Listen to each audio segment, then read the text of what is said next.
freshly arrived from Hornby is a selection of Corgi Trackside vehicles from their die-cast range, intended for use with your 00 model railway.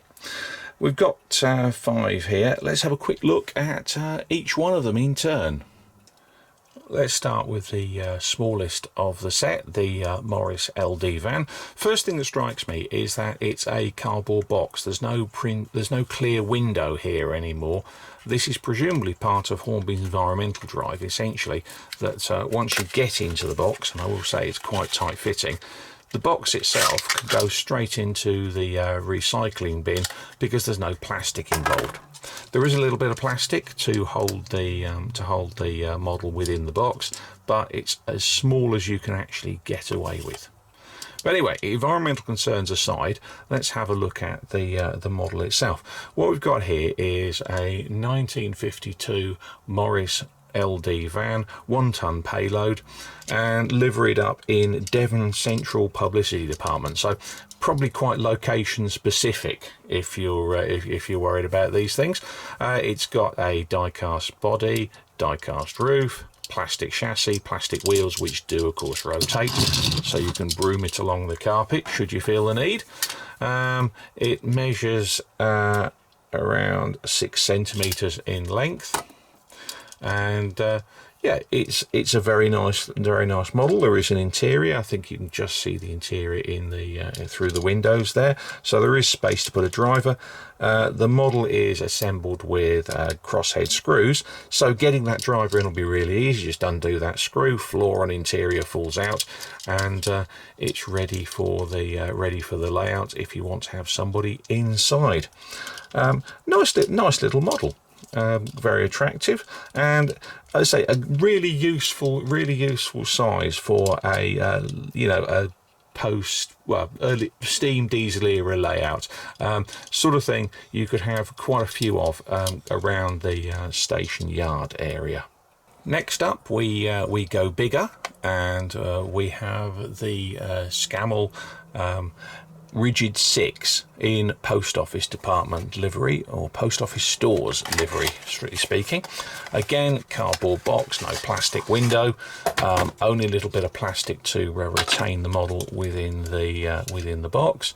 And there we have. Now, this was introduced in 1934 to 1936, but they did hang around quite a long while. So it's quite an iconic lorry, the Scammell with the nose and everything. Not a huge amount of payload, 16 tons on the back of one of these things. And again, we have a die-cast body, plastic roof, die-cast chassis. Wheels have got sort of plasticky tyres on. Again, it rolls quite nicely. Nice touch, the Scammell badge on the front. I hope the camera can pick that up. This is actually a really old casting. Okay, this thing dates from I think the 1990s, when it appeared under the Lado brand. And the reason I think this is because in the 1990s I cut the back off one and converted it to a flatbed. That's great because it's a really great steam era lorry, plenty adaptable. I would say if you do want to modify the body, you do need a hacksaw to chop down there, but it is perfectly doable and it makes a nice project. Not glazed, this one. That again dates it as far as the casting goes, but it's no great shakes. I think I used some crystal clear to glaze it, but actually you cut out bits of plastic card because this is in the era when you couldn't get curved glass for vehicles, and so everything was square and flat. It's a good sized lorry, certainly. It's going to fill up a chunk of your layout. We have it just over, well, I say 10.5 centimeters long. It's also very tall, so let's have a quick look at the height. Height wise, you are looking at just under 5 centimeters. So this is a big lorry. I mean, if you compare it to the relatively small van, you get an idea. But again, great steam era lorry, that one, and certainly post office, you could put that absolutely anywhere in the country. Now, most of us have got goods yards of some description, and a common feature of any goods yard would be a crane, certainly a mobile crane. This is a Coles crane, which I think is the Argos model from 1959 with a 6-ton payload. Again, there we go, cardboard box and the plastic retainer in the box. I'll put those to the side. And here we've got nice rail freight livery crane, plastic jib, die-cast body, die-cast chassis, plastic wheels, all very nice. Actually separate tyres because one of them comes slightly loose there. It's poseable handily. You can raise and lower the jib, although it doesn't look like you can move the hook within it.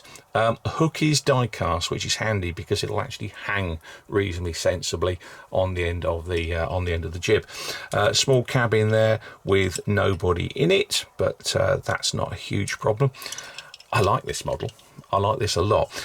If I have a complaint, it is that it is far too clean. It could really benefit from a bit of weathering and some matte varnish. But you know, you look at the chevrons on the back, or the wasp stripes as we often call them, beautifully decorated, and I think that is one of the strengths of all these vehicles, that they are really nicely decorated.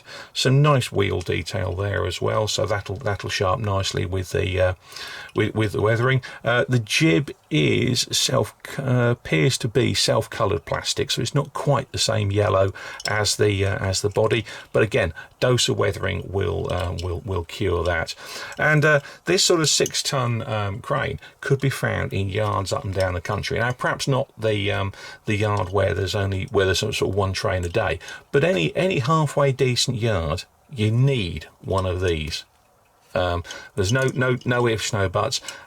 They pretty quickly replace the sort of fixed yard cranes that you would see, because obviously it's a whole lot more flexible. And as we moved into the era of the sort of very early containerization, you needed to be able to move things on and off trains, and you need to do it fast. And so these Coles cranes, which I believe there are still one or two kicking around in use in sort of private industry, they are an absolutely invaluable. So yeah, thanks very much Hornby and Corgi for bringing this back into the range, because I think this is a particularly useful model, and jibs like this incredibly fiddly to make. So you know, I expect this one to be a really big seller. Right, now into plant and serious plants. We have a Ruston Bucyrus, I'm never entirely sure how to say that, 19RB face shovel. Now this one is in British Army livery, again cardboard box, everything like that, trade for the model to sit in, and quite an interesting model, this one. Now these are quite challenging because these things predate the era of JCBs and things with hydraulic power. So everything was pulleys and levers and incredible hand-eye coordination from the drivers to actually be able to use these things. The downside is it makes it incredibly difficult for the modeler, certainly the manufacturer, to pose. You can't do a lot, because to keep all these cables taut as they should be, they either have to operate or you just have to accept that you're going to need to trim them back a bit. So this isn't very poseable, but having said that, it is a very nice model. Face shovels would be driven up to literally up to the face of a quarry, and then that would pull up, then you'd pull the jib back, and you'd dig that way. Quite a complex thing. As I say, the hand-eye coordination needed for one of these things is absolutely phenomenal. Andy and I had a good look at them at Rocks by Rail in Leicestershire, so the place to go if you want to investigate your face shovels a bit more. Anyway, as ever, plastic jib, plastic bucket, die-cast body, die-cast tracks. The model itself is 14 centimeters long, and again, it really needs to be mucky These things were moved by rail. Now, I'm actually looking to see at the cables inside, if it's possible to pull some of these back. But these things were moved by rail, but they do look great, just sat and posed on the layout. Turned up in all sorts of places, not just in quarries. Building sites would also see them, and again, very, very steam era. You can't use these things on anything remotely modern. This is a steam era vehicle, but it, again, very iconic shape. So very much going to set your layout, but boy, does it really demand a bit of weathering. Although interestingly, the greyer patches are matte on the body and the rest of it is shiny. So I suspect that these are going to be available in lots and lots of different liveries for you. And finally, for this little session, we have the Ruston Bucyrus 19RB crane.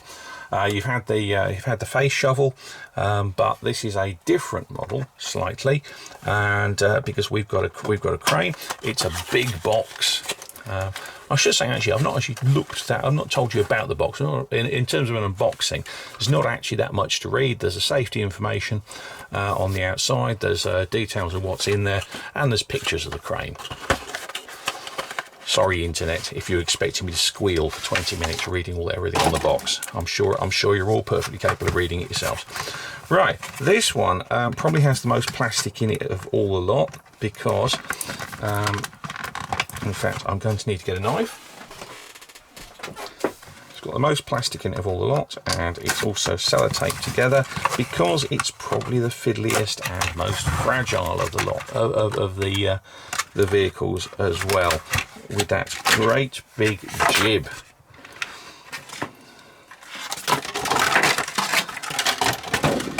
Look at that.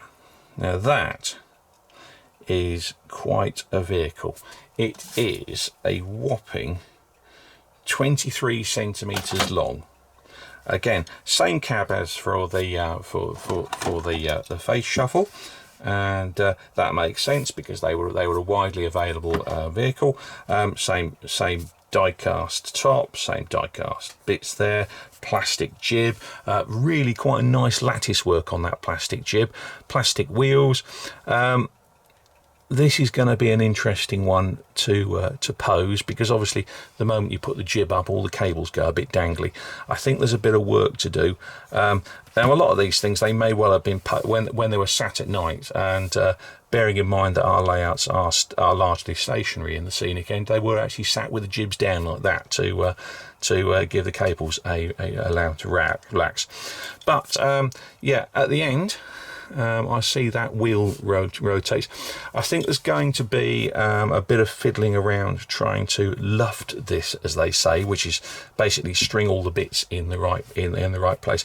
That's not the fault of the manufacturer. Quite simply, the prototype does not lend itself to easy work there. I think realistically, you're probably going to end up posing this and leaving it alone. Probably end up if you're really heavily into getting a particular scene, you'll end up restringing it yourself, or at least fiddling with the cables. To stop these things sagging, actually, if you can get them tight, run some super glue along them, and it will straighten them up and make them stiff so they hang more appropriately. But this is the famous. This is all liveried up in the famous road builders, building construction, that sort of thing, brand of Wimpy, not the excellent burger chain, unfortunately. And again, it just cries out for a bit of weathering, if I'm honest. This is a very clean example, but what a joy it would be. What a great place to practice your weathering on. If you want to take it apart, it's all screws.